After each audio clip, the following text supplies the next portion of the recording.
Right before I stop holding my bladder.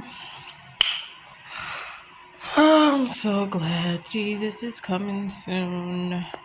You know what's weird about this world? Like people, like I like Lyft drivers because like I don't like talking much, but like if your spirit is good, like I push myself to talk a little bit, but like people aren't like back in the old days, like before social media and cell phones, especially social media.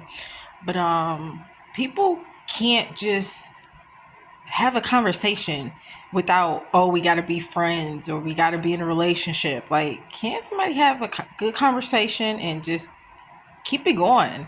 I've crossed paths with so many people in jobs before being homeless for a year and 3 months now in motels.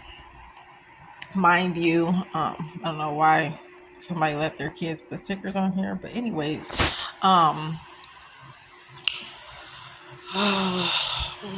Manuka honey, get you some.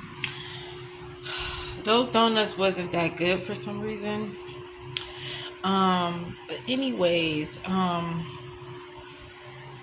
as I was saying,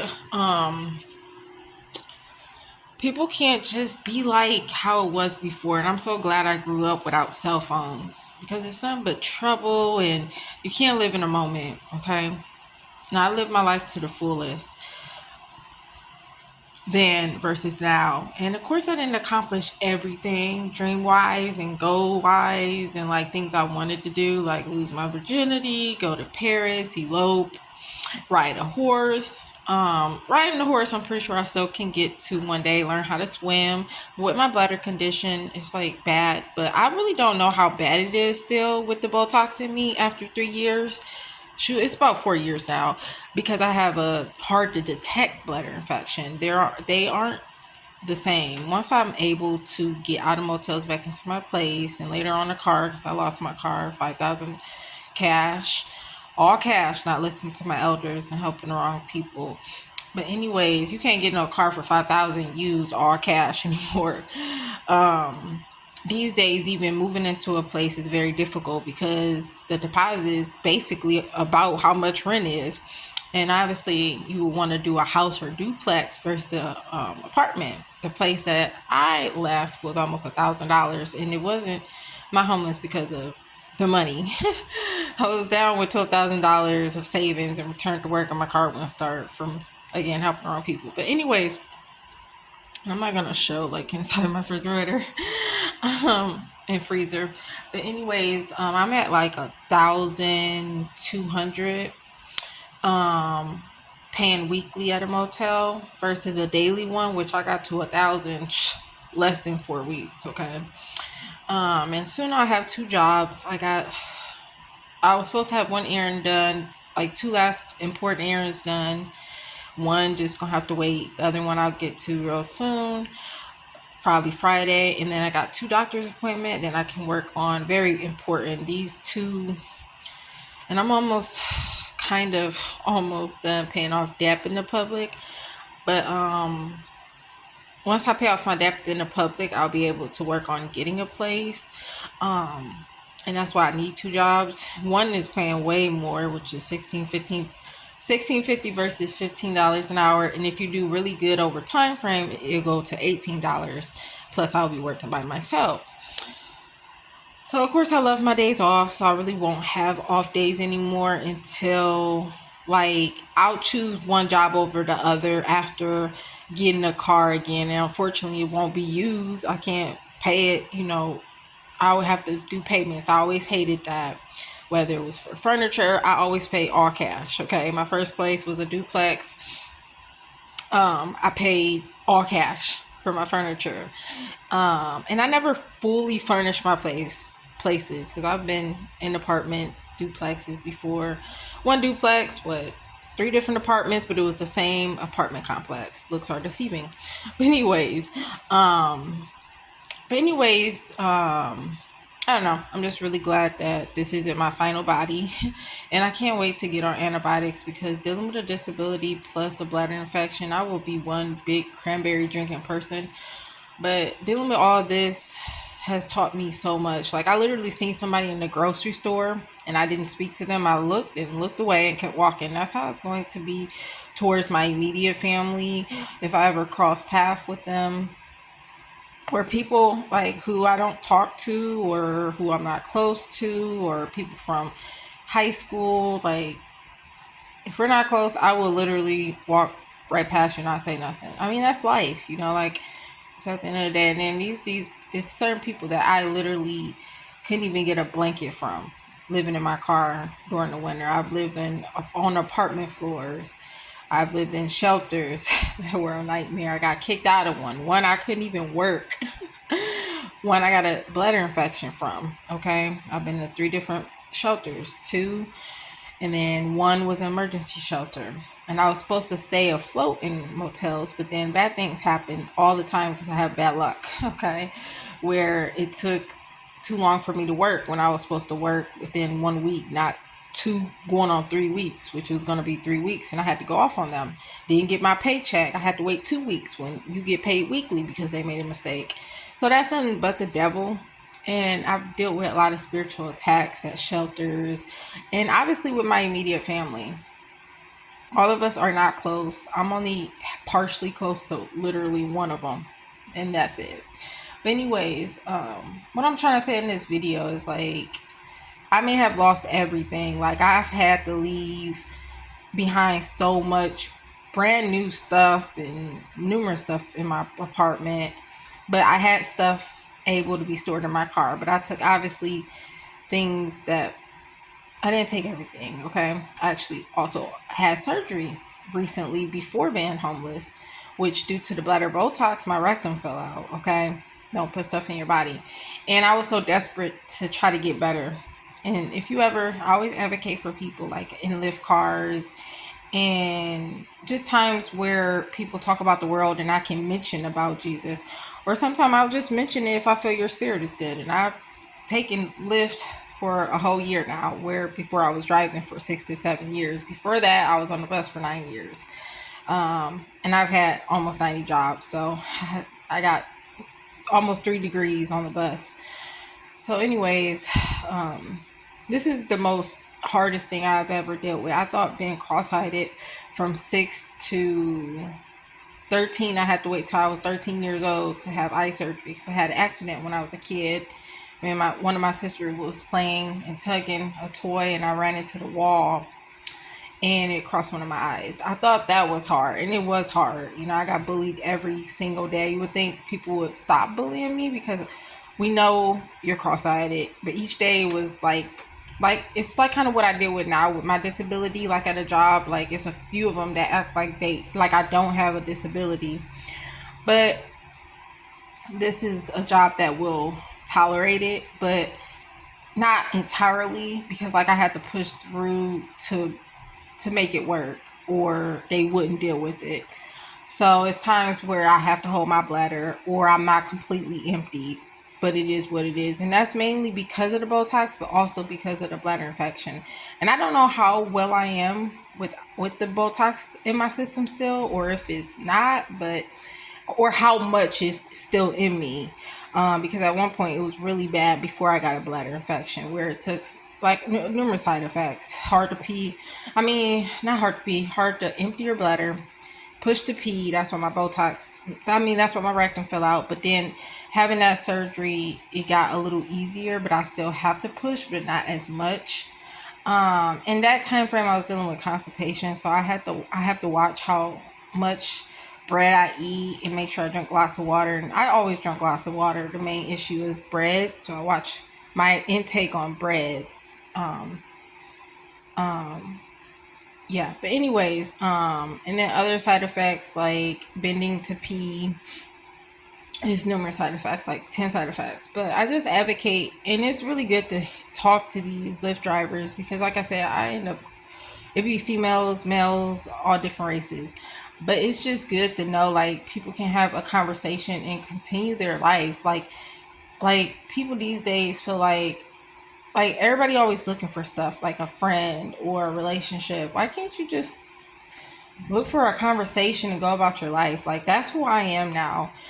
And that's how I always been. you know. As a kid, of course, you want friends and stuff. But like, and for my childhood, I didn't have a normal childhood like everybody, you know, um, or my siblings. But anyways, lastly, what I'm trying to get to is, and I plan on detoxing with like sea moss, which is very expensive, um, entirely body wise. If you don't know about sea moss, look it up, Dr. Sabi. But anyways, and God did, I did hear God's voice because I did have 3 rapture dreams that Jesus Christ is coming soon. Um, I don't care if that's 3 years from now, 2 years, 4, a few months, a few weeks, a few days. Nobody know the time or days or hour, but we do know the season, obviously, with the prophecies fulfilling. My biggest question for non-believers is, if God isn't real and the Bible is false and a fairy tale, how come everything that the Bible is saying that is going to happen, why is it coming true? Why is it everything coming to fulfill, coming to pass? Think about it. Come on now, follow me. But anyways, but lastly, like, I just really appreciate the good people I've ran into being homeless, because there's more bad than good. I tell you now, I can tell you, so I've witnessed so much stuff and experienced so much stuff being homeless. The things that I've seen, the things that I've experienced, it's been a nightmare, and it's been the hardest time in my life. Being a virgin, and like my muscles are weak, and like dealing with stress and frustration. Like, I'm literally 80 pounds, and like I haven't masturbated for like 3 years, and I started once I was in a relationship for 4 years. um and I started back, but I had to stop again. I just don't know. As a Christian, I just don't feel it's right. But of course, we're human, and when you're dealing with so much stress, and but I try not to make excuses. But anyways, I do want to say, like, I think the hardest thing in life is never needing a man or feeling like you can do anything without God. And I learned that I can't do it alone without God help. And also, like, I'll never need a man, but when you do run into a crisis, like becoming homeless, you do need a man. It would help out, I'm just saying. But it's not that you can't get on your feet yourself. I'm just saying it would be easier with a man. And that's the only time I ever needed a man in my life. And to have my ex in prison, and also it was hard to not hear from him. And I no longer want to, but, and it's heartbreaking to know like what he's in there for, and thinking it was something else. And of course he was set up. But anyways, I've moved on with my life, but like that was my first love. And um even though I know like he was like, oh, I'll wait for marriage, before having sex with you because I'm a virgin. But I found out my elders is correct that no, he was definitely getting it, because no dude, especially an older guy, but besides all that, I've never had anybody in my life like him, who always put me first and always came through if I did have emergencies. And they were little ones, like kind of big ones, because I had a hard time saving. So I did have issues sometimes with rent, but most of the times I didn't later on when I learned how to save. But he always came through for like my auditions for America's Got Talent, even though I did terrible and I got to messing up my body and couldn't perform and missing my audition and etc, etc, etc. A guy bringing you flowers, and especially when he messed up, which I hated, because like that's not gonna help, and whatever else you got with them flowers. But I never had a guy give me flowers before, or like, and I never dated much before that. It was always like I didn't start dating until like the end of the year, not even middle, it was like the end of the year of a sophomore year in high school. I can't even talk, a sophomore in high school. And I'm glad I didn't date until that time frame. I feel like that should be the time frame when people start dating. And I get it, freshman, but I feel like sophomore, you're a little bit more mature, etc, etc. But anyways, I had the first person who ever liked me as a boy or man, whatever you want to call it, before I left Ohio, in Elyria. And I don't mind saying where I'm from: Ohio, Cleveland as babies, Lorraine, Elyria, which are small towns close to each other. Um, Before coming where I'm at now. But I had a boy who liked me. I had no idea of what flirting was, or he liked me or flirting. Like, we almost kissed literally by the gas station walking home. Okay, but my brother was with his friends coming out, so I didn't. So that would have been my first kiss. My first kiss was actually in high school, where I'm at now. And like I said, it was the end of my sophomore year. And he was begging for a kiss. So it wasn't like that movie type thing.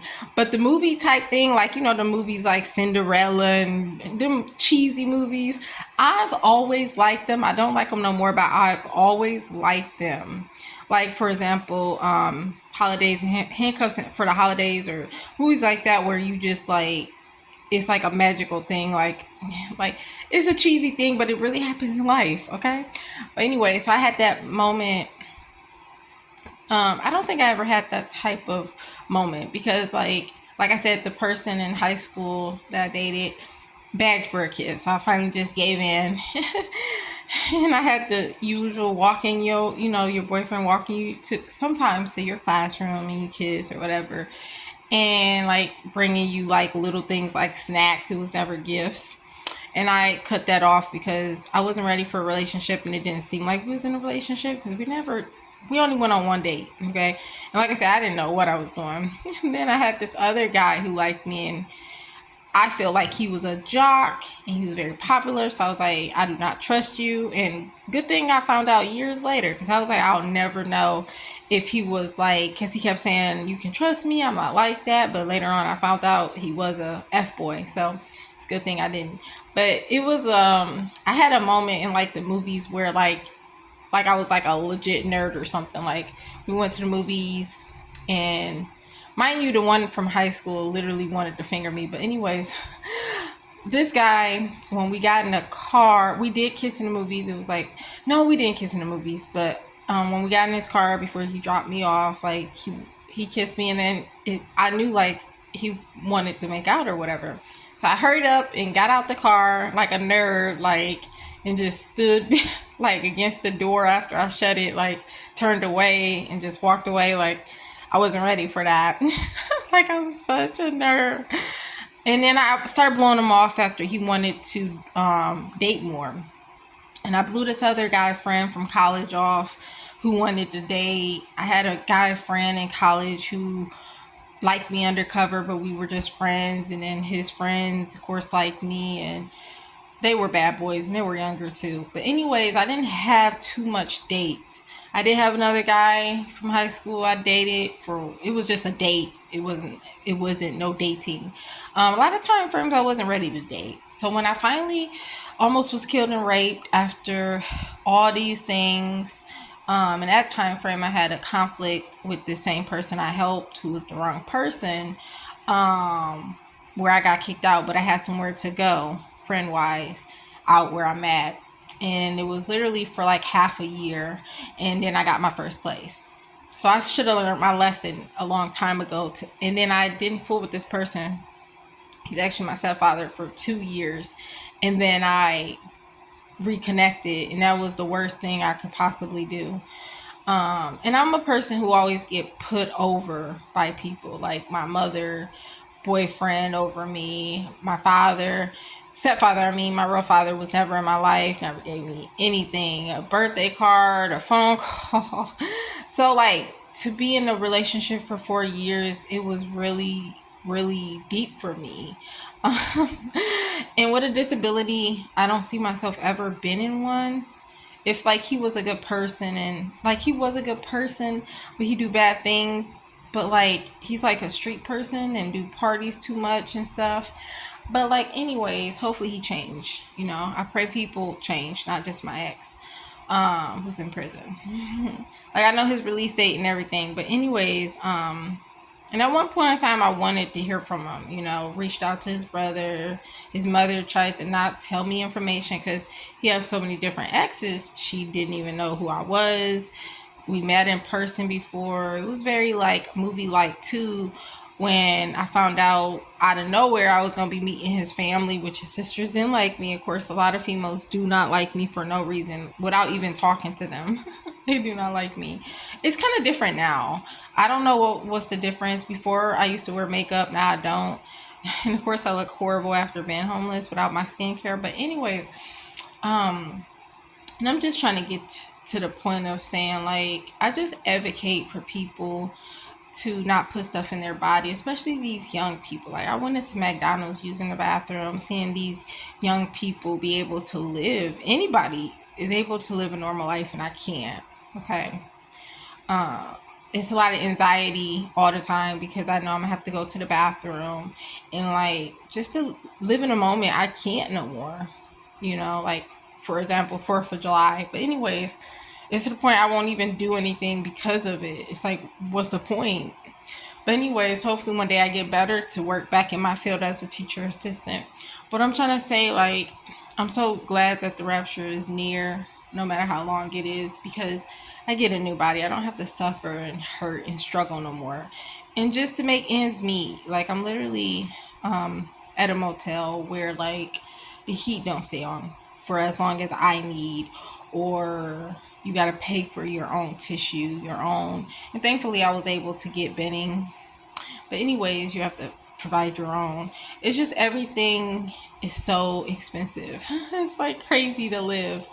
And it's just going to get worse and worse. But what I'm trying to say is, like, I always advocate to these Lyft drivers about, not helping the wrong people. Don't put stuff in your body. If I can help people so they don't have to go through what I'm going through, like, if you don't have cancer, don't try to fix it, because whatever you're going to get surgery on, you're going to make it worse. Okay. If I can advocate for these young people about Jesus Christ and God and spreading the gospel so they don't get left behind, I'm going to do so.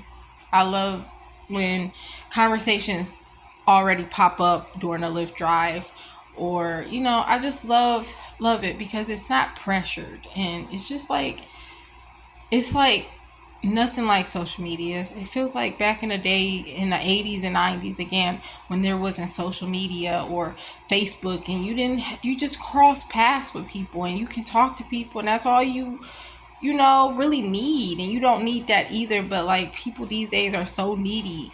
I need a relationship, I need a friend, or I don't want to talk to you. And I'm a person, I don't even like to talk no more. I'm not a social butterfly like before. Like, after I was almost raped and killed getting a massage, it took me 2 years to ever trust a guy, which was my ex, allowing him into my own duplex and stuff.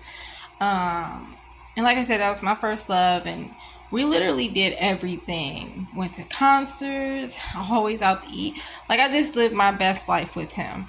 And like, I lived my best life in college, but nothing like when I got in a relationship.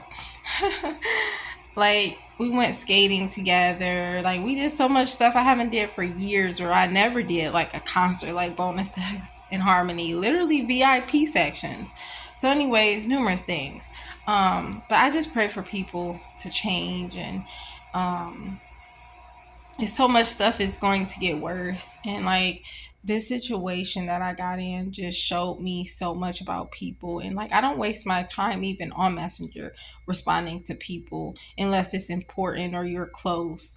um I'm a person, I'm just rather be silent the rest of this year and like the rest of my life, unless it's something important to talk about, or something like, I don't know. Even if it's important, like, I'm just a person nowadays, after all that I've been through.